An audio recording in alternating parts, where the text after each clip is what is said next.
Welcome back, everyone, to the Preventive Medicine Podcast. Obviously, it's been a bit since I've done one of these. Thank you guys so much for listening. We are back with a bunch of new episodes. And in this episode, we're talking with someone who's had some experiences that the vast majority of us probably will never have and be in a position to do so. So I'm excited to get into this conversation. Let's do it right now. I am incredibly excited for this episode, and that's because our guest, Dr. James or Jim Sanders, has a wealth of experience, and you might not be able to find much about him on Google, but that doesn't mean he doesn't have experience. He's done a lot in the real world out there. Dr. Sanders graduated medical school from Rush University here in Chicago. He completed his residency at the County Hospital in Minnesota, within the town of St. Paul, I believe. You can correct me if I'm right. I think that's correct, right? And then he also practiced as a family medicine physician within the Milwaukee, Wisconsin area. He's also an associate professor at the Medical College of Wisconsin. But the most important stuff, and the reason that I want to talk to him so much, I'm so excited for this, is because he served with Doctors Without Borders for quite some time and also helped with things around the entire world in Asia and in other parts as well. He also received the President's Award for his work that he did in the Republic of Georgia. He took a sabbatical year as a Fulbright scholar and helped the University of Zambia develop its first family medicine training program, which we'll talk a lot about. And he's worked extensively helping the poor and those without insurance. So, overcoming saber-toothed tigers and woolly mammoths, we must now face a new enemy, ourselves. With the rates of diseases such as heart disease, stroke, diabetes, depression, and many others ballooning, we must find a better solution to these modern epidemics. Welcome to the Preventive Medicine Podcast. We believe in building a foundation of health by means of prevention so that you can build the life you want and find fulfillment with no barriers. Hear from experts around the country on how to take your health into your hands. Take control and build a foundation of health for the life that you want to live. And now, here's the show. Dr. Sanders, welcome to the podcast. Well, thank you. Thank you. It's good to be here. And I have to say, I'm eager to share my experience so that others might gain some foothold on their own careers, especially if they're young and they're starting out. That's what I like to do, is mentor younger physicians in this way. Mm-hmm. Absolutely. Well, I'm looking forward to it. But first, I want to ask you, when we first chatted and like getting this whole thing set up, you mentioned that you have like a show on like the radio, or what kind of show was that?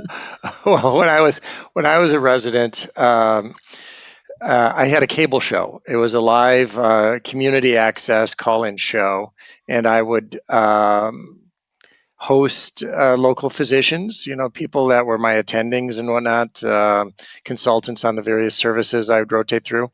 And we would talk about topics of the day. And, it was live and it was call in. And so you don't want any dead air, especially if you're on camera, right? And so I'd always have a few ringers in my pocket, so some buddies of mine would be watching, and if things got sort of dull, they'd call in and pop a question, and we'd get things rolling again. But most often, I was so surprised, people are actually watching this thing. It was a lot of fun. It was a ton of fun. Most cable companies, in exchange for their monopoly with the municipalities in which they operate, they have to give community access, and so they have these cable access channels.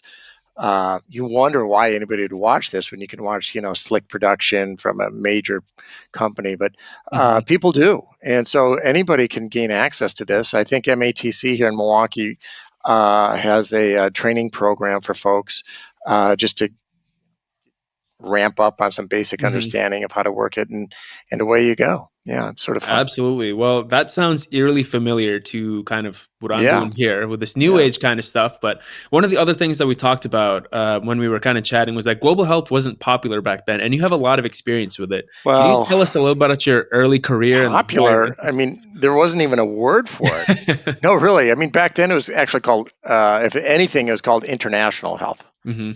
And if you go back in the archival records of the growth of this topical area within medicine in the United States, you'll see it morphed into global health.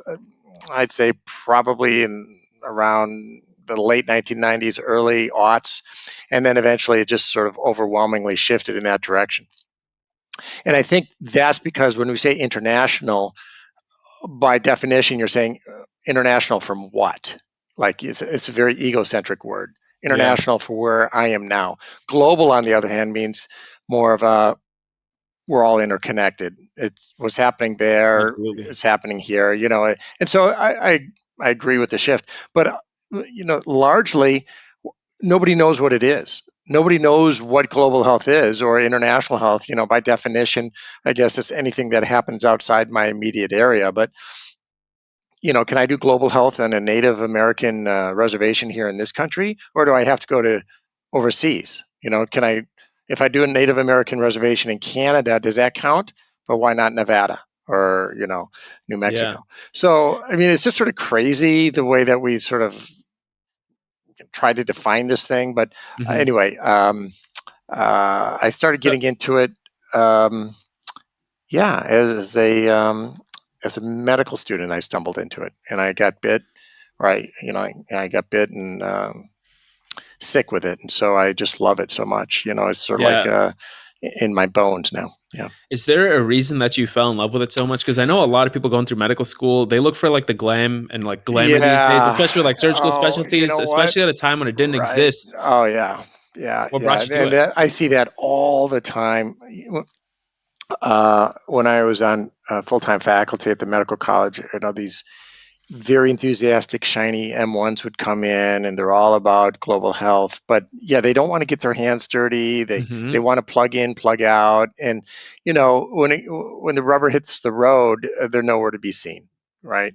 So it's like a very um, high attrition between what people say and eventually what they do. And unfortunately, I think the debt crushing nature of medical school in this country uh, doesn't allow for a lot of folks to go Yeah, overseas agreed. because there's no money when you're going overseas. Usually, it's you're paying your way typically, Hmm. um, and so right, that is a real barrier, and I shouldn't diminish that. But I also find that people really, they want it, curated. They want an experience that's well defined, understood, well planned out, and actually other people have gone before them, so that they have a lot of knowns about what they're about to Hmm. do. And I was never about that. I thrived on sort of the unknown. And I'll tell you what, I grew up in a very homogenous suburb outside Chicago. There was just all very middle class, all very white, largely skewed Christian. And when I got to college, I recognized, and I went to Atlanta at Emory for my college, and I was in a big city really for the first time, and I recognized just, wow, there's a lot of world out there that I don't know about, and it's really exciting, and I want to learn more about it, and I wasn't going to get it if I continued to return and live in situations from which I Hmm. came, which was just like, all about people that were similar to myself. So that's why I chose Rush actually in Chicago because I loved the neighborhood it was in. It was on the near west side. It was tightly packed in with a lot of other medical institutions, the VA, Cook County Hospital, University of Illinois Medical Center. Yep. It was teeming with this was actually a vibrant Italian community when I was there. I think it's gentrified out It quite is. a It's bit. mostly college kids now. Yeah. Anyway, and oh my gosh, I was just so excited about that. Really to get into the aspect of cross cultural experience because I really saw myself as a pluralistic, full bodied physician. Okay, so I'd be doing surgery, I'd be doing medicine from cradle to grave. I wanted to care for people in this sort of huge way. All right, not just what I could get from, a textbook or learn in the confines of a lecture hall, but in this huge way. I wanted to accompany them on their life journey, right? And I thought, okay, I'm going to have to understand them because my prior experience in life really didn't prepare me Yeah. for all of the life experiences which I had hoped to be part of with my future patients. Well, Rush didn't provide it. it was just at the time it was all about specialty care. It was all about insured patients. It was all about if you're a medical student, you should be seen and not heard, and you're like three pecking orders back in Hmm. caregiving. And like I hinted at earlier, I'm really about getting my hands in there. I jump in both feet usually and worry about how deep the pool is later. um, and so it was very frustrating for me because I had this image in my head about what kind of doctor I wanted to be, and I wasn't getting any mentoring. There were no role models that I could find. Yeah, especially in primary care at Rush, that was a non-starter. And then secondly, in the kind of messy, full embrace caring that I wanted to do as a physician. So, you know where I found that? I found that across the street at Cook County. I mean, Hmm. that was amazing. It was an amazing experience. You just walk through the door, and all of a sudden, people are speaking a dozen different Yeah, I've languages. walked through those doors myself too, so Yeah, I know what you're yeah. talking about. I haven't been there in years, but at the time I was overwhelmed with excitement, and I did every rotation and every moment I could. I spent at Cook County. And by the time I was done with my third year rotations, I was just so frustrated with what I saw as this molding that Rush is putting on me as a student, and I yearn for the liberation of what I found in the Hmm. residents and the attendings over at Cook County. So I was like, okay, you know what? If I want to really care for people in a cross cultural way, I've got to go out and understand what the world means to them, so that you know I I can identify with it. I can be empathetic with it. I can Yeah. understand it. Well, I dropped out. I mean, it was just as simple as that. I just dropped out. And so, um, man, back before the internet, it was a completely different situation. But you're answering little 3-line ads in the back of, you know, service Hmm. periodicals, and my friend of a friend of a friend did this, and you might want to give them a call, and you get a phone number, and you just cold call people, or you cold write people and ask them if they have any opportunity. And anyway, I don't want to belabor this, but I ended up in Haiti. This is in 1988, so the HIV/AIDS crisis was just coming unglued. Haiti was the epicenter of it for our hemisphere. Actually, the CDC put Haitians on the at-risk list, thinking that somehow they are genetically predisposed to this. That's how new it was. And so all these Haitian adults were dying of HIV, and they were leaving these babies behind, these children behind. And so an orphanage started up to care for these HIV orphans, um, and many of whom had HIV themselves. And then there was even a hospice next to the orphanage to care for those that were dying, because the idea was that nobody should die unaccompanied. And so somehow I found myself in medical director of this new hospice for dying children Wow, with 6 months of pediatrics under my belt as a third year student. It was like, oh my gosh, that was just, oh my that gosh, it is was a something. baptism by fire. But what you learn, of course, is nobody really dies of HIV per se. They die of the opportunistic infections. And those are readily understood and curable with some very simple remedies, hydration, nutrition, tuberculosis medication, treatment of diarrhea, this kind of stuff. Hmm. And kids are so hardy, aren't they? I mean, they're just amazing. They turned around. Many of these kids in hospice turned around, and they began to eat and thrive and grow and, bloom, blossom. And that was the hardest year, I think, of my life. It really was a journey inward, and it tested me in many ways. But what it also did was it it forged my conviction that I wanted to be this kind of physician that I was not going to find at Rush. I wanted to be messy. I wanted to be involved. I wanted to be in a way that I could care for children that were dying by holding them during their last breath, if that's what the moment called for. This this reminds me a lot of Jordan Farmer, who I read his book about like 2 years ago. I forgot what it was titled, but he talked all about the TB work he did. But Oh, Paul this Farmer? yeah, Paul Farmer. Oh, Sorry, yeah. Uh huh. this Right. reminds me quite a Right. bit of that. Right. Well, he was coming up at about the same time. Yeah.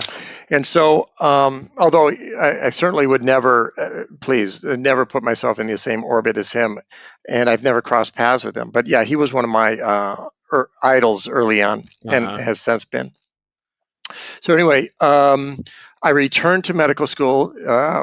For your listeners out there, I am licensed. Actually, I have a diploma. Uh, so yeah, I returned to medical school, and I became a much tougher consumer of my educational needs. I think I was a needle in the side of all the faculty at Rush.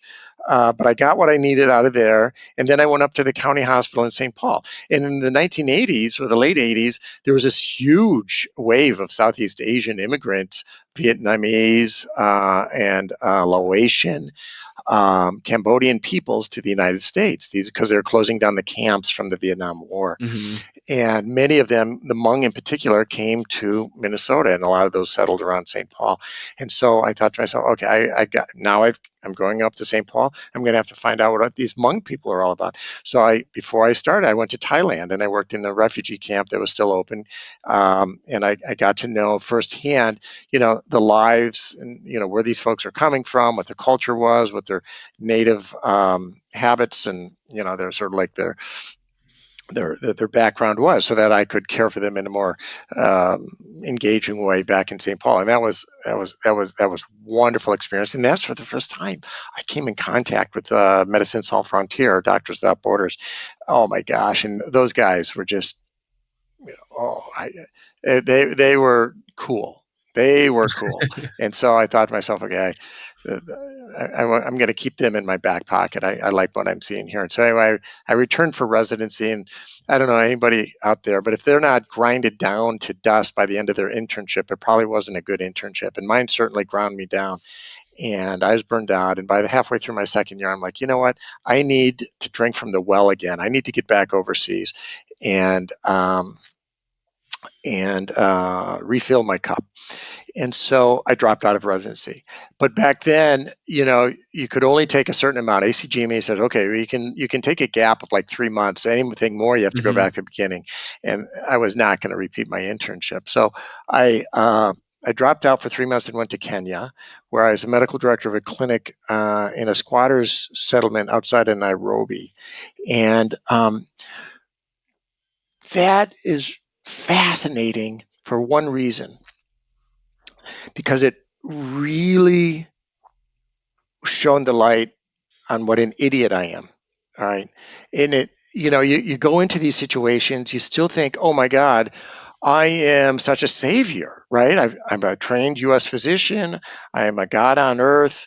I can heal anything that comes to me. These folks are still, they're not washing their hands after Hmm. they shit. And so I can do some incredible things here Yeah. for and help them with some simple remedies. I'm going to be powerful and potent.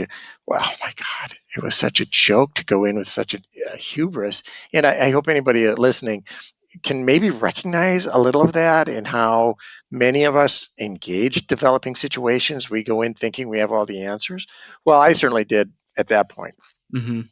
And I'm sitting on this clinic, and in the morning, typically there's 100 people lined up when the gates open, right? And so you're running around like crazy until about noon or 2 o'clock in the afternoon, and then everything's emptied out, and people are into their day with their market or their kids or the rest of their chores, and the clinic's empty. So I'd go down the bottom of the hill in the afternoon to where the markets were, and there was this creek on which they had built their market stalls and some habitations and some businesses, and there was a slaughterhouse there. And if you've ever been next to a slaughterhouse, they bring the live animals in one side, and then they cut them open and they gut Hmm. them and they slaughter them, and the meat comes out a door, and the intestines and all that awful stuff come The out other another stuff. door, Yeah. right? And into this creek. And oh my God, you got a snoot full of that, and you're like, oh my God, how can people be down here? This is just such a impoverished situation. Look at this; they're bathing in this. They're getting their washing water from this, and yet they're dumping the entrails of these animals. And then I look up at my clinic. I turn around. I look at that clinic on the hill. I'm saying, and then I'd look at the dirty water. I'm saying, I'm on top of the hill thinking I'm just some sort of potent physician curing all the ills of this community. But all the antibiotics in the world, all of the care in the world isn't going to mean it's thimbleful if they're still returning to this water source. Well, that's the kind of idiot I am, right? And so at that point, I felt like, yeah, okay, wake up, open your eyes, understand what's going on here. That clinic is not helping. You're just kicking the can down the road, and you're probably causing more mischief than you even understand. Fix the water. Fix the water. Absolutely. And I think Right? Yeah. that's a great segue to this Hmm. next question that I have Yeah. for you, which is kind of fixing the water is the backbone, I guess, behind preventive medicine. Because instead of Right. waiting until things happen, you kind of go upstream, figure out Go upstream. where can we reduce the That's risk of it. all of these things Right. happening. So with your Right. wealth of experience, how and what does preventive medicine mean to Yeah. you? I'm sure you have a very different definition than what Well, most people have. I mean, if you and I do our jobs, if you and I do our jobs, we work ourselves out of a job, right? I mean, Yeah. ideally, nobody would need a doctor. Nobody would need a nurse. I mean, okay, you get hit by a meteor or whatever. But I mean, in terms of chronic disease, in terms of infectious disease, in terms of mental health, a lot of it is preventable. And we know solutions to it, right? And so if we are doing our job as physicians, we should be working ourselves out of a job so that the Mhm. last day of our career, we go out to our waiting room in our clinic and it's empty because we've done such a good job. But we don't do that because we don't get paid to do that. We get paid to treat sick people. So actually, we have reverse incentives as Mhm. physicians, right? Yeah. Um, and so if we were incentivized to treat people so that they didn't come back, we'd educate them. We'd make sure that the environments that they live in are healthy, that the family units are supportive, that they have the educational tools, they have the resources to buy the goods they need, right? All these things that we know go into good health. But we don't. So we give a lot of nice words to that, but we never give any real effort to it because we don't get reimbursed for it. And so for me, preventive health then is actually that, is just working yourself out of a job, having every patient never having to come back. Uh, Hard to do, Yeah, impossible to absolutely. do by ourselves. Of course, it's a full press effort on all fronts: housing, agriculture, environment, health. Of course, education is huge. Education is huge. Sometimes we know that women with very little more, somebody who ends school in fifth grade versus somebody who ends school in seventh grade versus somebody who ends school in ninth grade has very different outcomes for their households. Number of kids they have, what the household income is, whether there's cement floors or dirt floors, whether there's a tin roof or a fiberglass roof or whatever. Those small increments in education for girls can be extremely powerful for their children. Hmm. So when I was delivering babies a few years ago, right here in Milwaukee, and we were delivering a child, say a 17-year-old, who was um, impoverished. They're on Medicaid. They're Mhm. impoverished. Um, the chances of that child growing up impoverished were 80%. Wow. Okay. So then you say to yourself, okay, the 17-year-old girl in front of me now who's pregnant and who's already poor, I've now lost this unborn baby to poverty because I can't fight an 80% statistic. Yeah. All right. How about the girl in front of me who's not pregnant, 17 and poor? Okay. Now I have a fighting chance. If I can get her to 19 and I can get her to fewer kids and maybe a more higher income so she can attract a better partner for herself with another higher income, and they can garner less kids, higher household income, make better choices for themselves and their future children, that's a fighting chance, right? So Yeah. you educate the children so that the next generation can escape the cycle of poverty, because poverty is grinding. Poverty, yeah. And not that you have to Yeah. be unhealthy if you're poor, but it sure is a lot easier if you're not poor to be healthy, right? Yeah, so I have a question on that kind of. You obviously have a lot of experience working with various socioeconomic classes. You've worked with the people who are all the way at the bottom of that ladder, and you probably have seen at some point people who are near the top of that ladder are doing very well for themselves. A lot of people, when it comes to these differences, obviously we know there's differences in health outcomes between those two populations, but a lot of people tend to think that it's because of those personal choices that these people are making. The 17-year-old that you're talking about decided to have a child.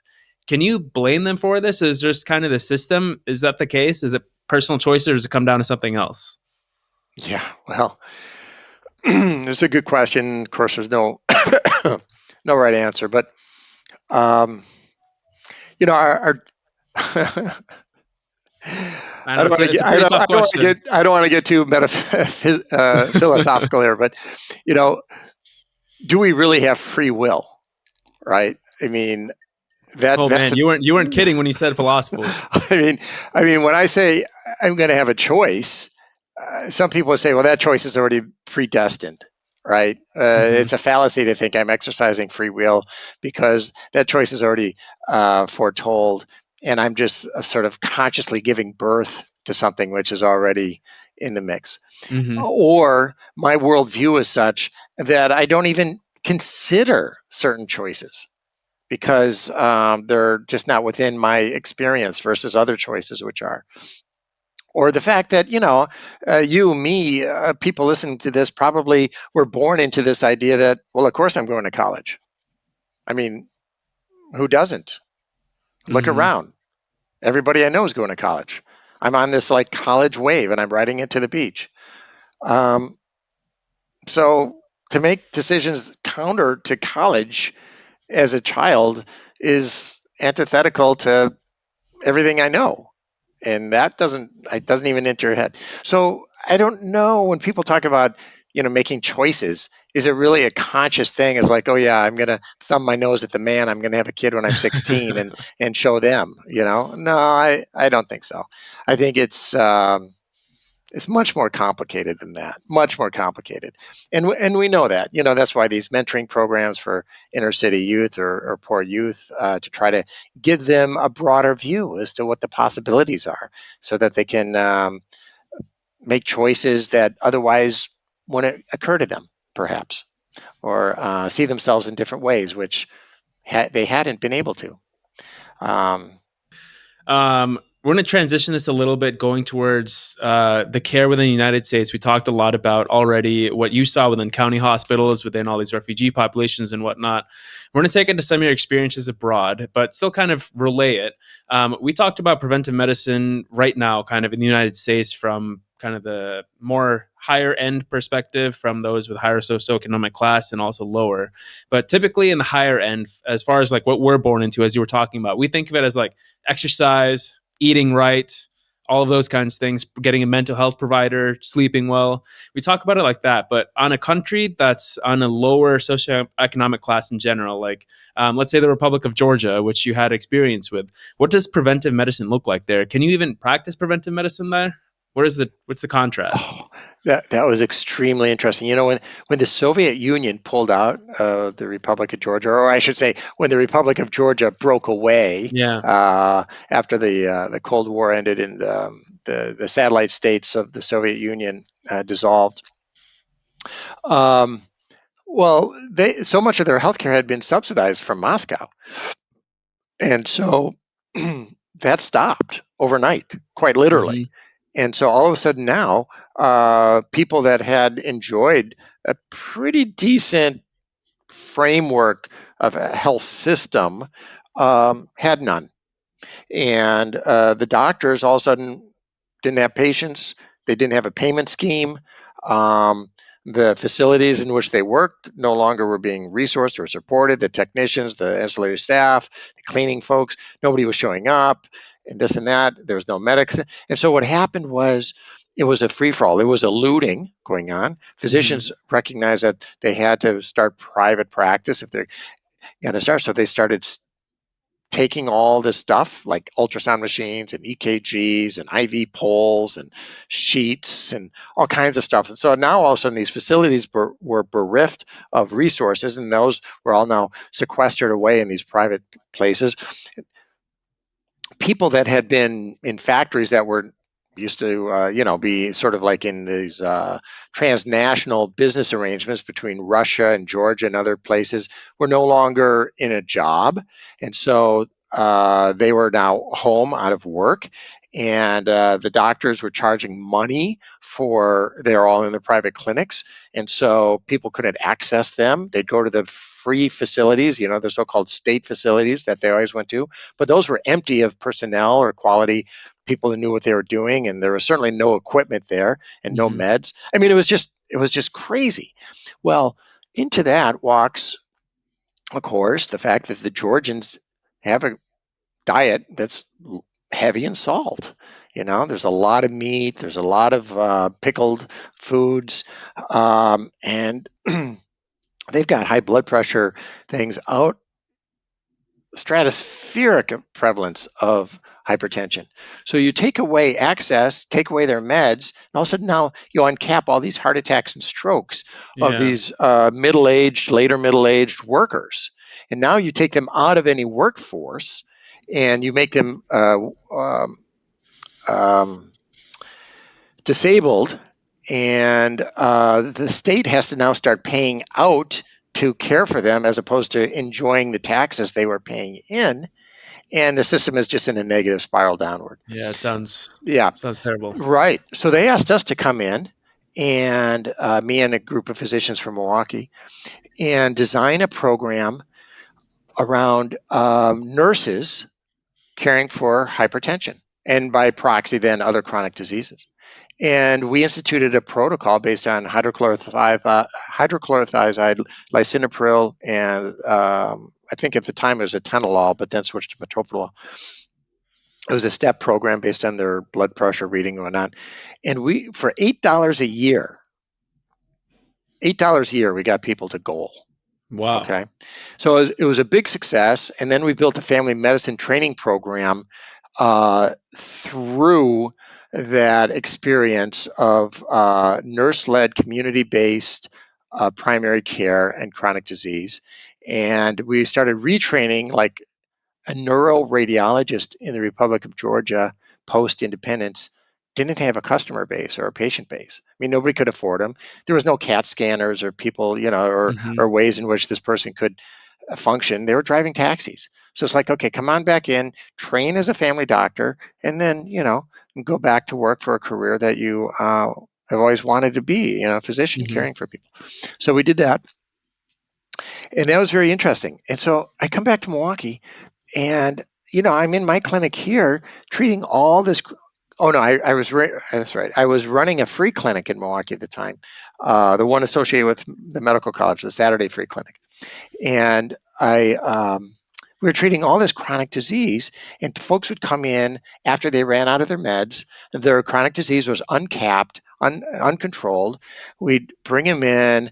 We'd try to control it. We'd put them back on their meds and say, okay, be a good person, eat well, exercise, and come back. Well, coming back is not easy if you're working 2 or 3 jobs and it's a Hmm. Saturday and you have to wait 3 hours to be seen and this and that. So they'd wait until they run out of their meds and they start feeling lousy, then they'd come back. And it was this yo-yo cycle, and it was getting nowhere. So I started some free clinics in Milwaukee with nurses using the protocols we developed in the Republic of Georgia to treat people without insurance for their blood pressure and diabetes and cholesterol and smoking cessation. And we did some cancer screenings too. And that was a wild success. I mean, we showed quite convincingly that for very, very cheap, you can control these diseases through nurse led protocols with some minimal physician oversight. Because as soon as you and I get involved, we start gumming things up. We're going, no, no, no, no, no. Let's not use hydrochlorothiazide. Let's use chlorthalidone. Well, and then all of a sudden now you're on Just potassium complicate things. supplements, Yeah. and then all of a sudden you're on potassium supplements and you got more lab tests and whatnot. So we do things like that as doctors because we think we're smarter than, the algorithms which are being told that we should follow. Or Hmm. somehow, our experience informs us in ways in which the algorithm doesn't understand. That's the ego we bring to it. Anyway, we dispense with doctors, put the nurses in. Nurses are excellent at patient education, patient engagement, um, patient adherence. People love nurses. People don't necessarily like doctors. Hmm. And there's a reason for that. And that's the way they're trained and what they bring to the moment. Anyway, yeah, so that's a great example of taking what we've learned in the developing world and bringing it to a developed world, quote unquote. Although there's some populations within both places, as you said, which are wealthy and poor. And so I really don't like, lumping countries all in one or another, especially now. I mean, you go to any place on earth, Yeah. there's opulent wealth and there's tragic poverty. Yeah. Absolutely. Yeah. So I wanna ask you another question, kind of comparing those two populations. You just talked about kind of the people of the Republic of Georgia and then the people of Milwaukee, kind of in the same sense because they benefited essentially from the same algorithm, right? And I Hmm. want to ask you, obviously, poverty in other parts of the world is very different. For example, you talked about those people who are building like little businesses or settlements, whatever it is, on top of that creek, which Yeah. has Yeah. entrails of animals. So that's one level of poverty. But then we have poverty within the United States. What have you seen is the difference between those two populations? Because you've experienced both. What are the Yeah. health kind of Yeah. differences there? How do Yeah. you help each of them? That's really, boy, you. I I like didn't know, asking I the didn't hard know hitting this was going to be so questions. philosophical. Okay, the difference the difference is expectation. Mm, The difference is expectation. And you talk to our older relatives. They say, "Oh man, we grew up poor. Let me tell you how poor we were." Right? They always talk about that, our older yeah. relatives. But then they also say, "We didn't know we were poor because everybody else was poor." Right? Hmm. We didn't know we had it bad. This is just how everybody did it, you know? Yeah. And they sort of laugh, and as tough as it was, again, not to diminish the circumstances, but they didn't know how poor they were. And I think that's what was so difficult in our country, in our society, Western Europe, North America, and increasingly globally because of the reaches of the internet, is this idea that consumption is to be desired, and we all need to be like what we see on the advertisements, right? And I love that Mick Jagger line, and Satisfaction about he can't be a man because he doesn't smoke the same cigarettes as me, right? That kind of thing. There, we're always comparing ourselves Hmm. to the ads, and somehow we are trying to live up to those ads because they're selling us these ideals, and those are very powerful messages, and that whole thing of peer pressure. And I think the poverty is so terrible in this country because we do know how bad it is, and we see ourselves in a grinding situation, and we see how other people seemingly like us don't have the same situation, and then the poor in this country are persecuted. We stigmatize them. We say something's wrong with you. Why don't you get a job and earn a lot of money and live like me? Yeah. What's wrong with you? And we just pile on the the causes for poverty on the very people that are suffering from it, as opposed to recognizing our own complicity as a society for propagating poverty, or for allowing a small segment to escape poverty and to enjoy the levers of the society that bring them wealth versus the other people that don't have access to those same Hmm. levers. And so that constant in your face reality that people in this country face, I think, brings a level of mental stress, which then manifests itself in destructive behaviors, in destructive relationships, in destructive adrenaline, catecholamine, which causes degenerative diseases, and then the negative cycle of chronic disease. And it's nothing less than So a would you say tragedy. that's not there in like impoverished populations that are not within the US that might not be Yeah. aware of their poverty, where they're kind of more blissfully, quote Well, unquote, in I poverty? you know I that I'm not going to go there and say I know what's going on in their head or their Yeah. situation, but you go to those the places I've been. I've been to really remote places where they don't even have money. You try to pay somebody to help you build, say, a latrine, or your. We built a hospital in South Sudan, and the workers were like, "No, I don't want cash. Cash has no meaning here. I can't use cash. Wow. I need something like soap or oil or salt, so I can barter Wow. and this and so that was very interesting for me. And in those places, the mental health was completely different. And a lot of it has to do with the village structure or the traditional lives in which sustained folks. Excuse me. But I think a lot of it also has to do with, hey, um, I've I've just known this all my life. Everybody around me is in a similar situation. I don't know otherwise per se. And I mean, sure, I know people go to the moon, and I also personally know that you know Elon Musk exists with some sort of fantastical wealth that I can't even comprehend. But I don't necessarily feel personally that I am less of a person because of those things.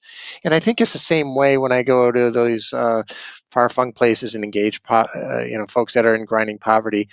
They don't necessarily feel, diminished because of other people's experiences, in the way that I don't feel diminished by other people's, experiences. Yeah, that's a really fascinating kind of concept and take on that, with kind of the mental stress and the comparison that causes a lot of these Oh kind of yeah. mental anguishes, which feeds into a lot of diseases. Oh, That's an interest. I did not expect that. For and the suffering, yeah. or Gav, if you just if you spend a moment with somebody who's coming from one of Milwaukee's impoverished zip codes, Hmm. say 53206, or 10, or any of those, and you actually just spend some time with them and say, how you doing, and what's it like, and how's your emotional health, and oh man, people suffer. They put on a good front, but people are suffering emotionally, Hmm. mentally, and it's not diagnosable. And that's the problem. We throw everybody on Prozac or Adderall or whatever, and it's just we create these own epidemics because doctors feel like we need to do something when we see something. But Yeah. just journeying, recognizing, naming it, seeing the humanity. That's powerful stuff for folks, and they don't get enough of it. And I think that people suffer because they're invisible, and they're told all day long that they're failures, and they're told that in Yeah. a million different ways by a million different methods, and it's grinding. Yeah. And It's I saw that when I unfortunate. lived in Kosovo. I'll just end here on this topic. The Serbians had and the Albanians had split, and they were living in this. The Albanian men driving would have to, be frisked down, show their papers, be harassed, be threatened, intimidated, and what does that do to a population? Well, and we see that on the West Bank too. The Israelis and the Palestinians, and we see that in other populations where there's that friction of one security apparatus is intimidating and belittling the others, and that just it creates it creates a lot of internal strife, mental anguish, and that just comes out sideways. Comes out sideways in a lot of ways, and Absolutely. yeah. Hmm. All right. So we've talked a lot about kind of these different populations. And I guess out of my own curiosity right now, in the US, I guess as far as my training goes, even for the impoverished populations, we know what healthcare looks like, where they'll go to a county hospital. We have all these labs that we can run, whether or not they're paying for them, whether they're insured or not. That doesn't necessarily matter to us as physicians because someone else figures that out, especially in training. So that we know what healthcare looks like, especially for even with impoverished people here. But in those populations that you're talking about where they don't even have like money, what does healthcare look like there, and how does that relate to, like, do they prevent things? What is medicine there? Well, there's medicine, and that's getting back to the beginning of our talk with the hubris we bring in. Um, oh man, I'm so embarrassed by some of the stuff I did as a young doctor, and hopefully I've learned a few things, and maybe anybody listening will sharpen their ears right now. But let me tell you, when you go into a situation and you say, "Oh my God, there's so much disease going on here. There's so much illness going on here. I'm going to do so much good." You've got it completely wrong. Okay. There's a lot of healthcare going on right there. It might not be Western doctors trained in Western medical schools. It might not even people that call themselves, trained doctors. It might be, lay midwives delivering babies, or it might be people with a modicum of nursing in their background. It might be somebody who just thinks that they're doing well and people respect them, and like an older person, and comes to them for advice or for traditional medicinals or whatnot. And it actually could be a traditional doctor, grinding out leaves and other natural remedies as they best know how to do. So there is healthcare. I mean, people are getting healthcare. Is it evidence based? Probably not. Is it healthful? It might not be. But they are seeking healthcare. And so, what you have to do when you come into those situations is recognize those situations are going to exist after you leave. Because none of us go to those situations and stay. Yeah. We all leave unless we're some missionary bent and we're planting our flag and we're going to be there forever. And God love those folks, but that's not most of us. Most of us are going in and we're going Hmm. out. And so what we have to do is we have to recognize those native, nascent, sometimes very fragile health systems. We have to recognize them, and like a glowing ember, we have to breathe life onto that and try to catch a flame so that we can start tending it and feeding it and start creating a fire that will be self-sustaining after we go. Okay, and sometimes that means leave your diploma at home. Leave your medicine at home, and you're just going in and you're going to be listening. You're going to be talking. It might be some just well-directed advice. Um, on how they might do things better after you leave. Because if you go in with a suitcase full of meds, first of all, you're treating chronic disease mostly, so those meds are going to run out. And even if you're treating acute disease, like I was doing in Kenya, they're just going to return to the same environment in which they've come, and they're going to get sick again. So you're just putting a band-aid on things. And sure, the person you cure of cholera is going to be grateful. They're going to live another day, and you shouldn't diminish that. That's wonderful. But on the other hand, we need to be going to the water. We need to be talking about washing hands. We need to be talking about preventing cholera, because that's going to win the day. And and so that's what I really want the message for your listeners to take away is be humble and recognize that you are not the gift you think you are when you go into these situations, and recognize the natural health systems that exist and try to support them so they're stronger, more resilient than you found them, so that when you leave, you've left something of enduring value. That's not easy for most of us. We want results. We want to come in and see something. We want to brag, oh, I saw 100 patients a day for 30 days and I'm such a great person. I mean, we love that. We love that. We're addicted to that. Hmm. But just, leave that aside and go in and say, oh my gosh, who's doing what here and how can I be of help? How can I be your servant while I'm here for the next 2 weeks or next month or whatever? And you'll be much higher value to the local folks. Believe me. um, That yeah. Go So ahead. no, If there's anything, all right. I That's very salient advice. I don't know how many people are putting themselves in situations that they're going to be caring for that kind of population, because it's not that popular, I guess, these days, at least as far as people that I know. So for anyone that is, I vastly applaud you, and I hope that you take this advice, because this comes from someone who clearly has a lot of experience with this. And we could probably talk about these kinds of stories for like a year at this yeah. point. I feel like I need to help you write a book now after this episode. But you work kind of doing something completely different now. We talked about this earlier, where you work on the insurance side of things now. Is that correct? Right, right. I So, was so I I reached full professor at the medical college. I don't know, about 5 years ago, maybe a bit more now, and um, I just didn't see any more opportunities at the medical college with my name on them. And so I thought, okay, what's going to be the next chapter here? And so I just sort of thought, okay, I'll get on the other side here, and we have this crazy health. Well, we have a non-system in this country, right? We don't Yeah. have a health, so we have a and non-system. and that's why I wanted to ask you Yeah, about it, because you have so much experience and you probably know how a lot of yeah. we can do better with insurance. So Well, what are you right. doing right now with it? Yeah. So I thought, okay, so I know the clinical side. Let me get on the payer side and see if I can't improve access to care, improve quality of care for folks. Because getting back to this idea of what preventive care is, health shouldn't be something that we seek out. It should be an invisible guiding hand throughout our entire life, right? So that, Y- you know, so that what, I that line that you just said resonates with me so much. I yeah, always talk about how sorry to interrupt here, but I always talk about how health isn't something that we should like chase or try to have as an end goal.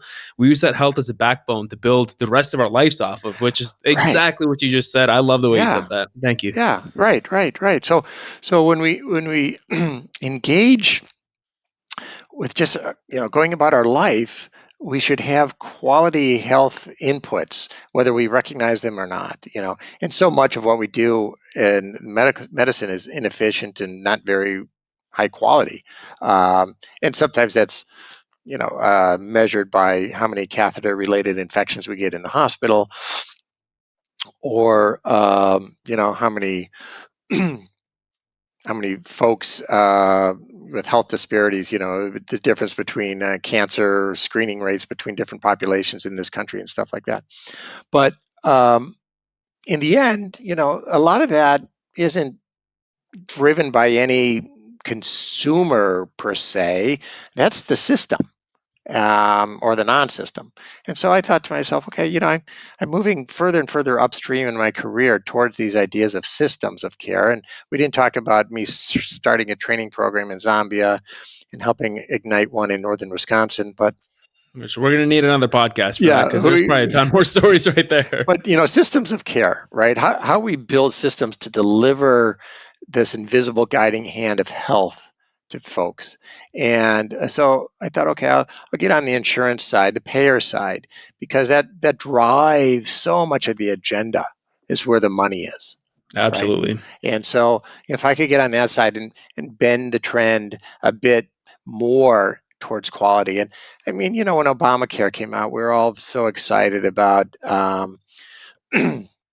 having preventive medicine being high, reimbursed at high rates, so that the emphasis would be on keeping people healthy and away from the doctor. Naturally, that hasn't happened, right? I mean, the forces in our system are too great. They want the status quo to remain. And so it's been a very slow game to change the way that which reimbursement is. But more and more and more health systems like Freighter, in which you work, and or Ascension, another big player in Wisconsin, they're being held, their toes are to the fire on terms of how they're being reimbursed for their patient care, unless they're working more collaboratively in groups and teams to deliver high care that can be measured. And like mammograms or flu shots or keeping blood pressures at a certain rate, if they don't meet certain target goals, they'll get paid less, and then they'll suffer financially. So the trend is bending, and not as fast as I would like. As if as the doctor that wants to be fully embracing of people's life experience. It's not as fast as I would like, but it is bending towards that direction. And hopefully we can continue in that way, with greater velocity, as time goes on. But anyway, that's what I'm sort of doing now, is being part of that conversation. Sure. I'm really curious about this kind of stuff, because I've come to understand from interviewing so many of these guests that a lot of these changes that are more geared towards prevention come from that systems level, whether it's kind of the access to resources, the environment that people grow up in, their transportation between various things.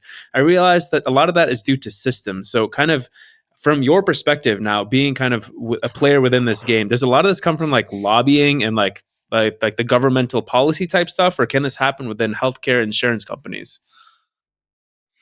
Yeah, well, it's a good question. Healthcare is a very competitive marketplace, or I'm sorry, the insurance side is Hmm. um, people are very sensitive to prices and to benefits, and employers will be very savvy as to where they're going to put their money as they buy their insurance products for their employees.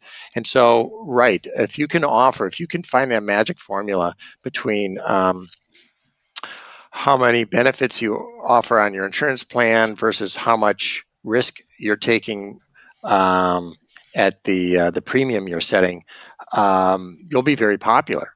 But folks can go out of business fairly quickly if there's too much risk and they're not capitalized enough, or vice versa. They can look bad by being stingy and having high premiums and not giving out any benefits. So Hmm. there's a secret kind of sauce in there that's forever trying to be figured out, right, from one year to the next. And as the marketplace shifts very, very quickly, you see that in the ads all the time. All of a sudden now Amazon and Yeah. and uh, and Apparently, I saw today on social media that TikTok is getting into the healthcare yeah, industry. they want to be disruptors. And of course, Walgreens with their minute clinics and whatnot, they want to be these disruptors, so people can be more in charge of their own healthcare, like they're in charge of their bank accounts, or their time off sheets at work. I mean, you know, um, I think that I think that that's probably a misplaced emphasis, because while they're sure, if I got a sore throat, it's nice to pop in and get a throat swab, but there's nothing that's going to replace the physician that knows you over time and knows who you are in that human sense that I spoke about earlier. But you just Hmm. listening to somebody, knowing their story is a very powerful amulet to help them gain not only the trust in the cure that you're offering, but also the cure itself. Because so much is behaviorally driven. And if they don't believe in what you're offering and what they are doing, they're not going to change the behaviors, which largely got them in the problem in the So, first place. so based on that, it sounds like a lot of these changes need to come from more like policy and reimbursement kind of ways, so that it Uh, guides more behavior. yeah, yeah, uh-huh. But right now it's if we keep putting it on consumer side, where am I going to spend my healthcare dollars? Hmm. People aren't necessarily understanding that, and they're going to go to the minute clinic thinking that they're being given good healthcare. But I don't think you can treat diabetes In a minute. unless, yeah, well, not only in a minute, but also with a rotating group of providers. I mean, diabetes is a very complicated disease. Behavior certainly is part of it. It's multi-organ involvement, Hmm. and it has emotional toll because it's a chronic disease.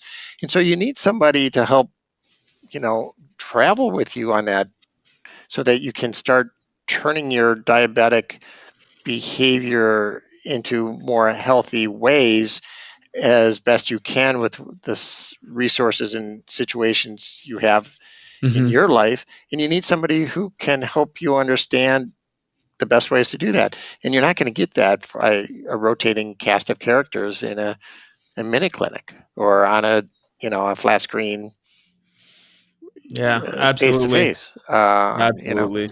Yeah. So I think, yeah, reimbursement and the health model all has to be understood, and the value has to be where it's best placed for the best outcomes. And I think that preventive primary care is yet to really be realized, because we're so hell bent on specialty care and disease based care. And well, the trend is turning. Like I said, and I'm glad I'm part of the conversation. It's not going fast enough, but I think it's moving. Absolutely. Well, one thing that's moved is this episode because we're already at an hour. Once again, we could probably talk for so long. And I have one last Hmm. question. Sure. I'd hate to limit you to 2 minutes, but that's what this question does. And that is if you are waiting for a coffee at Starbucks or wherever you get your coffee, and then someone asks you, they recognize you for your incredible work. They ask you, how do I get healthy? What do you tell them in the time you're waiting for your coffee? Yeah. Um, Well, yeah, it comes down to just practice. We're all born healthy, right? We're born with innate, beautiful health, and somewhere we go off the skids. So try to reclaim that. Keep moving your body.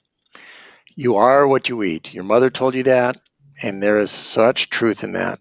So eat only the best things you can afford, not the things that taste good necessarily, but the best things for your body. Sometimes you can dress them up so they taste better, but they're not always that great piece of fat and sugar, which oftentimes is sold to us instead of healthy food. And of course, plenty of sleep, um, good loving, however you define that. Make sure you have enough love in your life to keep yourself mentally healthy and happy. Um, and yeah, go moderate on everything else. There's truth in moderation, that's for sure. I would say Absolutely. those Well, things. that easily fit within 2 minutes. Thank you so much for this episode. I think I'm going to email you after this and try to ask you to write a book, and then I'm going to help you with that book because there's so much you have to talk about. Either that, or we'll do part 2 of this episode. Just because we haven't even talked about your time in Zambia, we haven't talked about your time within the clinics in Milwaukee. Right. There's so much more to discuss. But once again, thank you so much for this episode. I hope you listeners who are listening, whether you're driving or wherever it is, were able to kind of get a lot from this episode and just kind of understand how healthcare is in different parts of the world within the impoverished populations and how blessed we are to be able to listen to this podcast no matter what we're doing. So, Dr. Sanders, thank you so much. Oh, my pleasure. My pleasure. All right. Well, have a good night. Okay. Yeah, thank you. All right. Take Thanks care. for